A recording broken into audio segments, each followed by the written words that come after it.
예수님을 밤에 찾아온 니고데모 이야기는 생각만큼 간단하지 않습니다.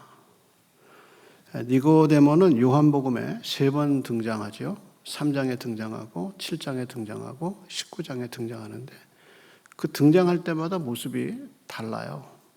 발전적이기도 하고 영적으로 좀 깊어지기도 하고 주님을 중심으로 해서 니고데모의 모습이 3군데서 다 바뀌는 것을 볼 수 있습니다.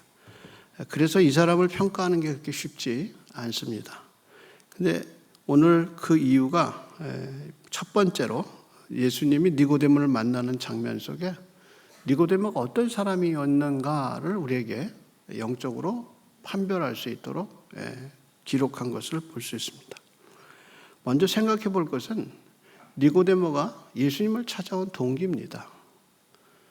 이 사람이 왜 예수님을 갑자기 찾아왔을까? 그는 유대의 지도자라고 그랬습니다.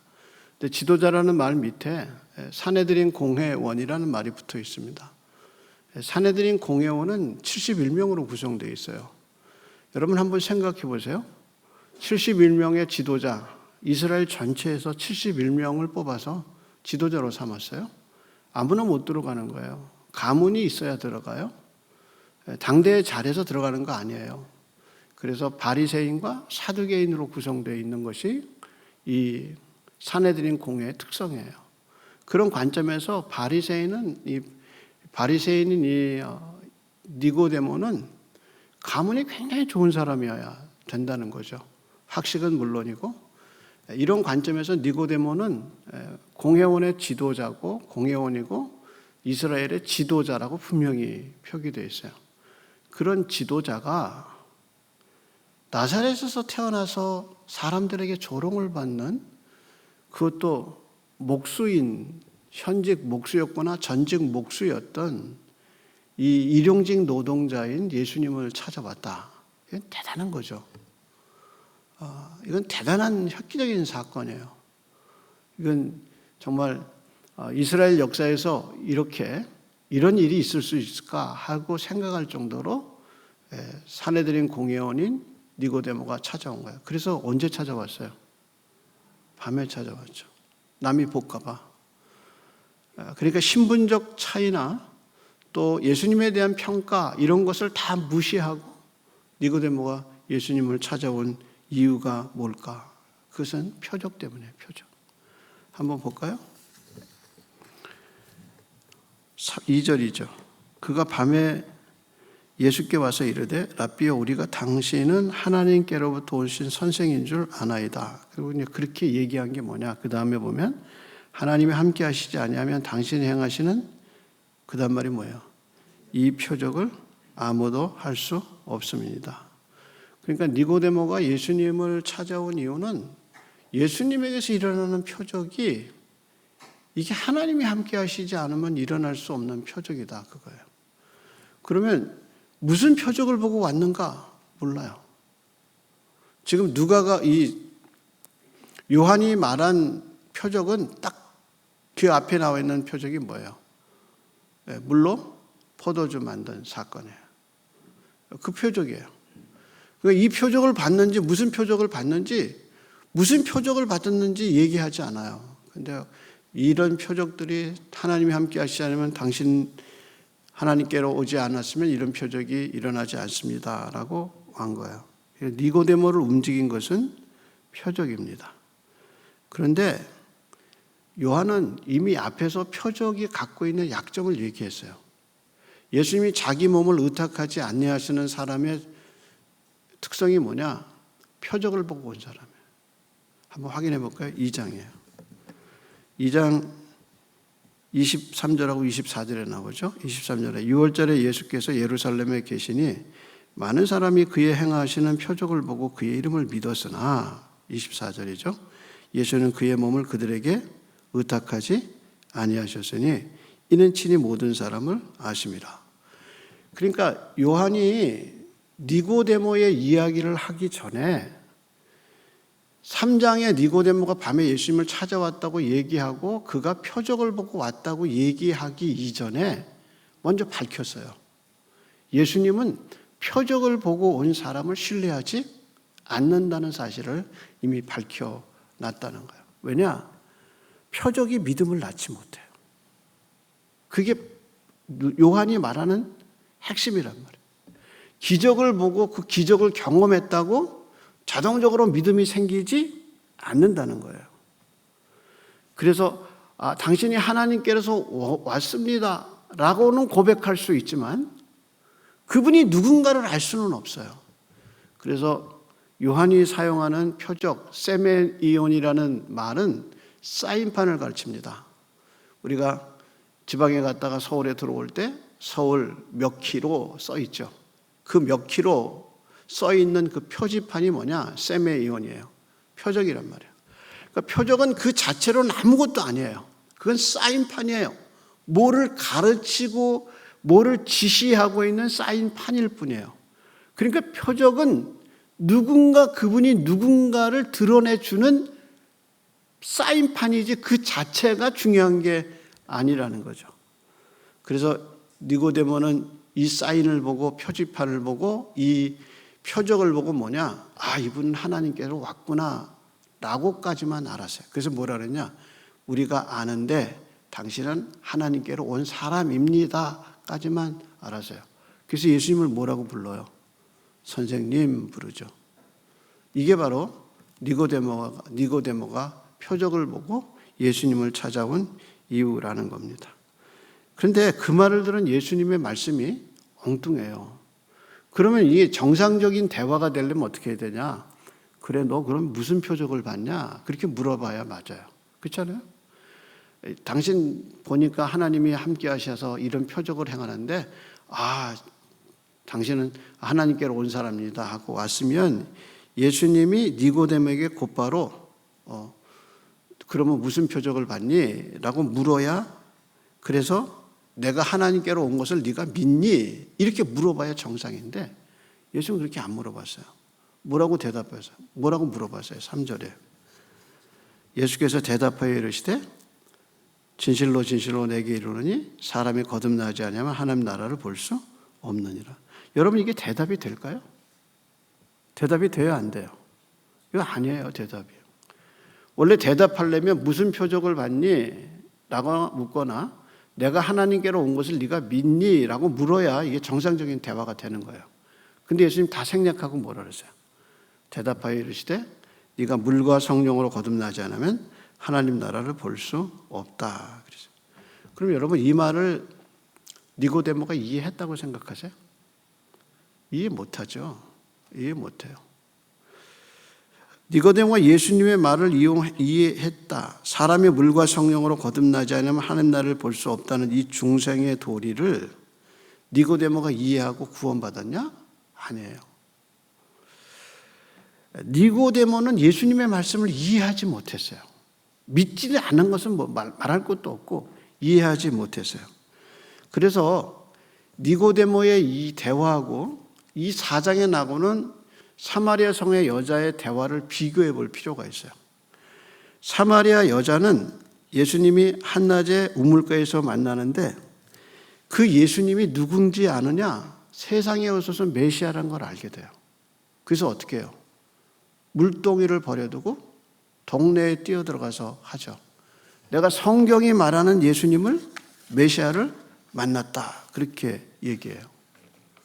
그러니까 같은 만남인데 3장의 니고데모의 만남과 4장의 여자의 만남을 비교하면서 같은 진리가 선포됐는데, 같은 말씀이 선포됐는데 여자는 예수님을 발견하고 자기가 온 인생의 목적, 물을 뜨는 것을 그만두고 물동이를 버려두고 뛰어들어가서 내가 예수님을 만났다. 그분이 하나님의 아들이다. 나의 모든 것을 얘기하신 분이다. 라고 선포했는데 니고데모 못 알아들어요. 그래서 한 말이 뭐냐? 아니, 사람이 어떻게 다시 어머니 뱃속에 들어갑니까? 라고 이야기했다는 거죠. 그러니까 유대인의 선생으로 존경을 받고 스스로 율법의 권위자로 알고 있는 니고데모가 정말 올바른 신앙인이냐, 아니면 유대인들에게 동물처럼 천대받고 있던 사마리아 성의 여자가 이 두 사람을 비교하면서 이 두 사람 중에 누가 진짜 영적인 지혜자냐, 누가 진짜 예수님의 말씀을 이해하고 믿었느냐 하고 우리에게 비교를 하게 만들 것이 사도 요한의 특성이죠. 이런 무지한 니고데모를 대하는 예수님의 태도는 아주 놀랍습니다. 예수님은 곧바로 얘기하셨어요. 니고데모에게 가장 필요한 게 뭐냐? 그건 거듭나야 되는 거예요. 그가 종교 지도자고, 그가 부자고, 그가 인생에 성공한 것 같이 보이는 그것이 예수님에게는 아무 의미가 없는 거예요. 예수님이 가장 중요하게 생각하는 건 뭐냐? 네가 구원받았느냐, 그거라. 이 예수님의 시각이 우리의 시각이 돼야 되는 거예요. 우리는 사람이 성공하고 잘 나가고 그리고 지식이 많으면 우러러보는 경향이 있단 말이에요. 근데 그것이 하나님 앞에는 아무런 가치를 갖고 올 수 없는 게 뭐냐면 그거 갖고 구원받을 수 없기 때문에. 그게 사람을 구원할 수 없어요. 그러니까 예수님이 오신 목적인 내가 잃어버린 양을 찾고 죄인을 구하러 오신 예수님의 입장에서 가장 핵심은 뭐냐? 네가 구원받았느냐 그거야. 네가 물과 성령으로 하나님의 나라에 들어갈 수 있느냐? 이것이 예수님의 가장 궁극적인 목적이란 말이에요. 목회의 목적이 뭐냐? 교회 존립의 이유가 뭐냐? 그것은 인간에게 구원의 진리를 가르치고 인간이 구원받는 길을 선포하는 것이, 그래서 그들이 그리스도를 믿게 하는 것이 교회의 궁극적인 목적이고 하나님의 복음을 주신 이유라는 겁니다. 그래서 예수님은 니고데모가 선생이다? 관심 없어요. 니고데모가 성공했다? 관심 없어요. 주님이 바라보는 니고데모는 너무 불쌍해. 그래서 예수님이 니고데모를 인격으로 대하셔요. 그래서 인격으로 대했다는 걸 어떻게 하느냐면 네가 철저하게 개인으로 대하셔요. 그래서 예수님이 3절과 5절에 이렇게 얘기하시죠. 니고데모에게 너라는 말을 4번 쓰십니다. 한번 3절 한번 보겠습니다. 이렇게 하시죠. 예수께서 대답하여 이러시되 진실로 진실로 그 다음 말이 뭐예요? 내게 이르노니, 그렇게 얘기하죠. 그리고 5절에도 보세요. 예수께서 대답하시되 진실로 진실로 그 다음에 뭐예요? 내게 이르노니. 7절 보세요. 내가 그 다음 말이 뭐예요? 내가 내게 거듭나야 하겠다는 말을 놀랍게 여기지 말라. 8절이죠. 임의로 바람이 임의로 불되 네가 그 소리를, 이렇게 얘기하죠. 그러니까 예수님은 철저하게 니고데모를 어떻게 대하시느냐? 인격으로 대하셔. 마치 범죄한 인간에게 하나님이 나타나셔서 아담에게 아담아 네가 어디 있느냐라고 개인적으로 물어보듯이 삭개오를 예수님이 삭개오야 내려와라. 바울을 예수님이 부활하신 예수님이 바울아 네가 왜 나를 박해하느냐라고 인간의 이름을 부르시고 인간을 개인적으로 인격적으로 접하시는 이 예수님의 모습에서 우리는 그가 아브라함을 불렀고 그가 아담을 불렀던 하나님이라는 사실을 우리가 알게 되죠. 그래서 내가 내게 거듭나야 하겠다는 것을 이상하게 생각하지 말라 하고 얘기하십니다. 그래서 하나님은 우리를 철저하게 개인으로 대하셔요. 구원은 집단이 아니에요. 철저하게 구원은 1대1의 관계예요. 그래서 태어나고 죽는 거 다 뭐냐? 혼자 일어난 일이에요. 내가 태어나고 내가 죽은 거예요. 남이 대신 태어나지 못하고 남이 대신 죽는 게 아닙니다. 다른 거는 다 대신할 수 있어도, 그리고 다 사는 거, 죽는 거, 그건 대신할 수 없는 거예요. 중생이 뭐냐? 그거 같은 거예요. 중생은 남이 나를 대신해서 해줄 수가 없는 거예요. 중생은 내가 중생해야 되는 거예요. 내가 거듭나야 되는 거예요. 그러니까 예수님이 하신 말씀이지. 내가 내게 말하노니 철저하게 1대1의 관계예요. 그래서 중생은 주님과 나 사이에서 일어나는 신비한 하나님의 역사예요. 그게 어떻게 일어났는지 다른 사람은 몰라요. 알 수가 없어요. 마치 바람이 불지만 그 바람이 어디서 왔다가 어디로 가는지 모르듯이 중생은 하나님과 나 사이에서만 일어나는 아주 신밀하고 아주 긴밀한 사건이란 말이에요.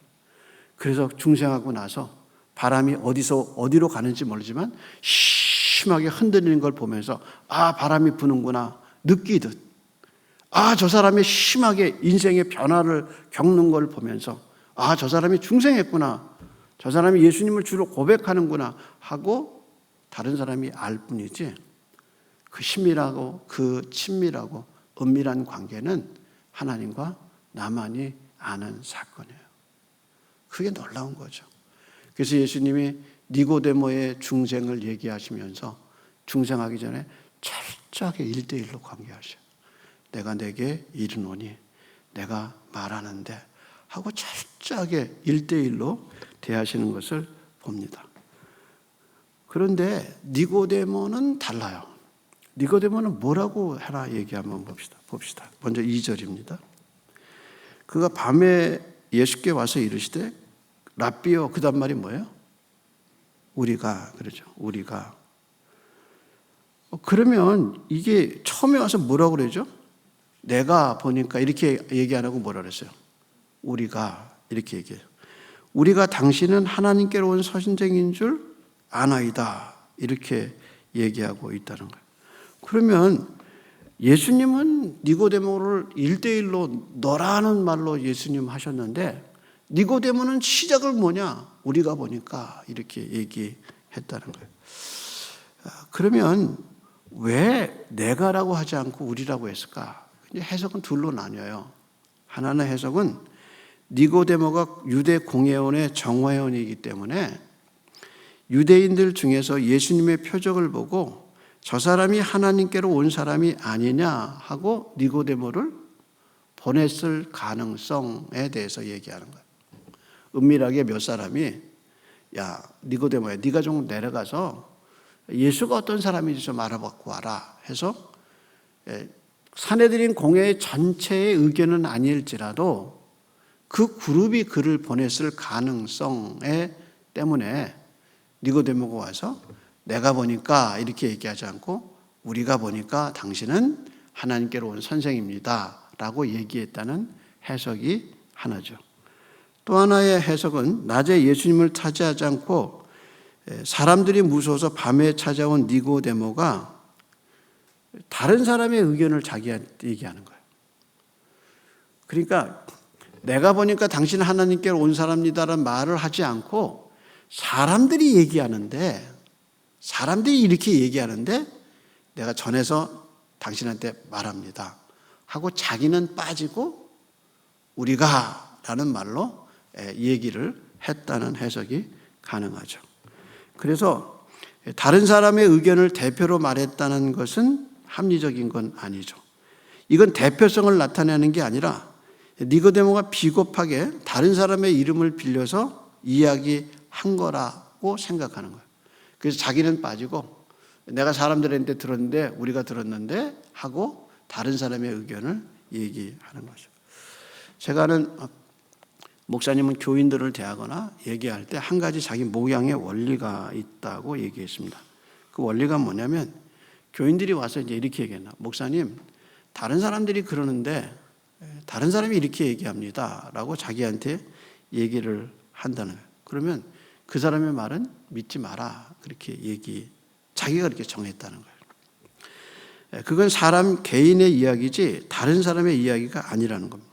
상담가 중에서 상담자가 자기 친척이나 자기 친구의 얘기를 할 때는 90%는 자기 이야기인데 다른 사람의 이름을 빌려서 얘기한다는 겁니다. 그래서 자기가 노출되는 것을 두려워할 때 다른 사람의 이름을 빌려서 얘기를 한다는 거죠. 그래서 남의 이름을 빌리거나 대중 속에 자기를 숨기고 자기가 하고 싶은 얘기를 다른 사람의 이야기로 하는 거, 그것은 믿을 게 못 된다. 그렇게 이제 상담의 원리를 얘기한 거죠. 어쩌면 니고데모가 그럴 수도 있어요. 자신 있게 내가 보니까 당신은 하나님께로 온 사람입니다 라고 말했다가 그 책임을 어떻게 질 거냔 말이에요. 만약에 그 예수님이 니고데모가 공회원인데 나한테 와서 그렇게 얘기하더라, 그렇게 얘기하면 니고데모 어떻게 되겠어요? 그러니까 그게 두려운 거예요. 혹은 다른 사람이 그 얘기를 들어서 야, 산헤드린 공회 71명 중에 대표 그 높은 사람이 예수님께 와서 하는 말이 야, 당신은 하나님께로 온 사람입니다 라고 얘기했으면 그게 이슈가 되잖아요, 사회적으로. 그러니까 밤에 와서 자기 얘기는 빼고 다른 사람의 얘기를 하면서 다른 사람이 얘기하는데 당신은 하나님께로 온 사람입니다 라고 얘기합디다 라고 얘기해서 우리라는 말을 썼다라는 겁니다. 한마디로 왜 그랬을까? 자신이 없는 거예요. 예수님이 누군지 표적을 보고 알았지만 자신이 없는 거예요. 마음 한 곳에 예수님이 하나님께로 온 사람인 것 같은데 자신이 없는 거예요. 진리는요, 자신감이 있어요. 진리를 받으면요, 자신 있어요. 흔들리지 않아요. 우리가 사람 말에 흔들리고 우리가 인생의 흔들림을 많이 겪잖아요. 근데 어떻게 요동하지 않을 수 있느냐? 진리가 내 속에 있기 때문에. 진리가 나를 자유롭게 했기 때문이에요. 그래서 진리를 가진 자는 어떠냐? 자신이 있어요. 근데 니고데모는 자기를 붙잡아 줄 수 있는 진리가 없는 거예요. 바로 여기에 복음의 능력이 있는 거예요. 복음이 뭐냐? 하나님이 나를 사랑한다는 거예요. 그분이 날 버리지 않는다는 거예요. 그분이 세상 끝날까지 나와 함께 하신다는 거예요. 여기에 수많은 순교자들이 자신의 목숨을 걸었고 수많은 난관을 이길 수 있는 힘이 뭐냐? 진리의 힘이에요. 근데 니고데모는 그 진리가 없어요. 그래서 우리라는 말 속에 자기를 숨겨요. 우리는 좀 당당할 필요가 있어요. 좀 자신감을 가질 필요가 있습니다. 내가 보니까 당신은 하나님께로 온 사람입니다. 여자가 물동이를 버려두고 사마리아 여자가 부끄러워서 남들 자는 시간에 뛰어왔던 그 사마리아 여자가 예수님을 발견하고 그 부끄러움을 다 가리고 뭐라고 가서 선포해요? 내 과거를 말한 이 사람이 그리스도가 아니냐. 그게 뭐냐? 진리의 자신감이에요. 기억하세요. 진리는 우리를 자신 있게 만들어요. 진리는 우리를 용기 있게 만들어요. 두려워하지 마세요. 그래서 하나님이 두려워하지 말라. 내가 너와 함께함이라. 그게 뭐냐? 복음이란 말이에요. 그래서 진리에 대한 확신이 있었다면 니고데모가 사마리아 여자처럼 물동이를 두고 뛰어갔을 겁니다. 그게 바로 구원받은 증거가 되는 거죠.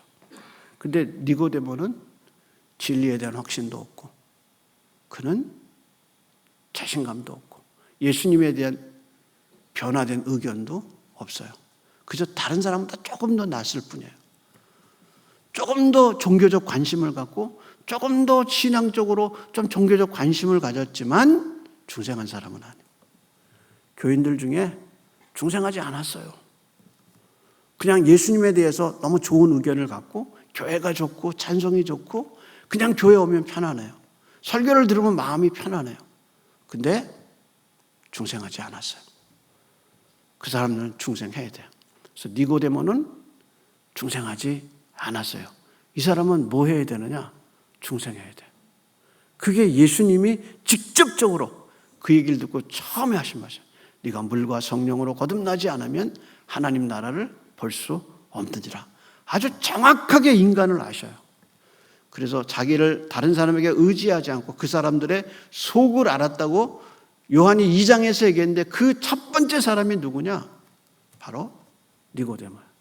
그래서 주님은 내가 중생했는지 내 이름이 생명책에 있는지 주님만 아셔요. 그리고 우리에게 증거를 주셔요. 물과 성령으로 거듭났느냐라고 물으시죠. 예수님의 고민은 그거예요. 이 다음에 뭐냐? 니고데모를 어떻게 구원의 진리를 가르쳐 줄 거냐? 그래서 예수님이 어떻게 중생을 설명할 것이냐? 그래서 예로 든 것이 두 가지죠. 하나는 육에서 난 것은 육이요 영으로 난 것은 영이니라. 한번 확인해 볼까요? 8절입니다. 5절에서 6절 이렇게 해야죠. 예수께서 대답하시되 진실로 진실로 내게 이르노니 사람이 물과 성령으로 거듭나지 아니하면 하나님 나라에 들어갈 수 없느니라. 3절에서도 한번 얘기하셨는데 5절에서 다시 얘기하셨어요. 물과 성령으로 거듭나지 아니하면 하나님 나라에 들어갈 수 없느니라. 그리고 6절에 육으로 난 것은 육이요 영으로 난 것은 영이니라. 그러면 이게 무슨 말이죠? 육으로 난 것은 육이요 영으로 난 것은 영이니라. 그럼 뭐냐? 니고데모가 지금 얘기한, 니고데모가 예수님을 찾아왔는데 예수님이 니고데모에게 육으로 난 것은 육이다. 첫 번째 출생, 어머니에게서 난 출생은 출생일 뿐이에요. 그 출생은 두 번째 출생을 가져올 수 없어요. 그래서 육으로 난 것은 육일 뿐이에요. 어머니에게서 난 것은 사람을 구원할 수가 없어요.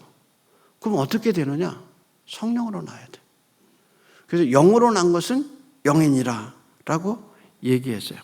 첫 번째 출생도 은혜지만 두 번째 출생은 주어지는 은혜가 다 주어지는 은혜가 아니야. 첫 번째 출생은 다 주어졌어요. 모든 사람이 어머니에게서 났어요. 인류가 다 자기 어머니에게서 났어요. 아담이 자식을 낳고 그 자식이 또 그 자식을 낳아서 아담의 혈통으로 인간이 인류가 시작되었듯이 그건 모두에게 다 주어진, 태어난 모든 사람에게 주어진 은혜예요. 그러나 두 번째 출생, 영으로 난 것은, 영이라는 것은 모든 사람에게 주어진 게 아니라는 거죠. 그래서 하나님께로 나는 거, 그 영으로 나는 거, 그거는 아무나 주어지는 게 아니라는 거예요. 그러면 영으로 나는 게 뭡니까? 그래서 예수님이 두 번째 비유던 것이 바람이죠. 그래서 예수님이 바람의 비유로 나는 거예요. 바람이 부는데 아무도 어디서 왔는지 어디로 가는지 몰라요. 그런데 바람을 보지 못하지만 알 수는 있어. 왜? 흔들리니까. 그리고 여기서 예수님이 그렇게 흔들리는 걸 보고 뭐라 그러냐? 바로 하나님께로 난 사람이 그와 같다. 그게 무슨 얘기냐? 하나님께로 난 사람이 그렇다. 영으로 난 것은 영이고 바람이 불어서 흔들리는 것을 보고 네가 영으로 난 것을 알 수 있다. 그게 뭐냐? 인간이 가지고 있는 모든 것이 흔들려요. 자기가 믿었던 모든 것이 흔들려요. 아무것도 아니구나. 하나님 앞에 내가 노력했던 모든 것들이 나를 구원할 수 없구나. 철저하게 무능하게 느껴져요. 그리고 오직 중생은 하나님의 은혜야. 거듭나는 거는 하나님의 은혜야. 사람들이 태어난 거, 성숙한 인간들은 태어난 걸 뭐라 그래? 야, 감사하다. 내가 여기까지 이렇게 태어나서 감사하다. 태어난 것도 은혜예요. 그래서 생각해 보세요. 아니, 우리가 태어났지. 자기가 선택한 사람이, 출생해서 선택한 사람이 어디 있어요? 어머니, 아버지 선택한 사람이 어디 있어요? 한민족으로 태어나겠다고 얘기한 사람 어디 있어요? 중동의 어떤 중동의 집에서 태어나 보세요. 무슬람으로 태어났어요. 복음을 어떻게 들을 수 있어요? 어떻게 예수 믿기 얼마나 힘들어요? 근데 믿는 어머니 밑에서 태어났어요. 믿는 아버지 밑에서 태어났어요. 은혜죠, 은혜. 에? 북한에서 태어나 봐요. 복음을 못 들어. 근데 자유로운 나라에서 태어나서 복음을 듣고 가고 싶은 데 가고 하나님을 믿을 수 있는, 그게 다 뭐냐? 은혜란 말이에요. 은혜. 그러니까 출생은 신비한 거예요. 이거 어떻게 내가 이렇게 태어났나? 근데 그 자연적 육의 출생보다 정말 놀라운 출생은 뭐냐? 두 번째 영으로 태어나는 거예요. 그래서 거듭난 모든 사람이 하는 얘기가 뭐예요? 은혜로다. 은혜로다. 이 큰 은혜를 내가 어떻게 받았나? 어떻게 하나님이 자기 아들을 십자가에 죽여서 나를 구원했을까? 정말 은혜다, 은혜다. 그게 뭐냐? 흔들리는 거예요. 그게 뭐냐? 영으로 태어난 거예요. 그래서 예수님은 니고데모에게 정확하게 얘기하셨어요. 넌 거듭나지 않았다. 너는 성령으로 난 사람이 아니다 하고 1절에서 8절에서 이야기하고 있다는 겁니다. 그래서 예수님이 니고데모에게 중생을 출생으로 설명하셨듯이 하나님이 너를 낳을 거라는 강력한 암시를 주고 있어요. 그래서 3장에 나타난 니고데모는 중생의 의미를 잘 몰라요. 근데 예수님이 여기서 두 가지 놀라운 역사 말씀을 하시는데, 하나가 뭐냐면 아멘 아멘 말을 쓰셔요. 그게 뭐냐? 진실로 진실로 진실로 진실로 아멘 아멘, 이 말을 예수님이 니고데모에게 하셨어요. 이건 하나님만이 하실 수 있는 얘기란 말이에요. 그리고 또 하신 말씀이 뭐냐? 출생으로 해서 네가 위로부터 날 것이다.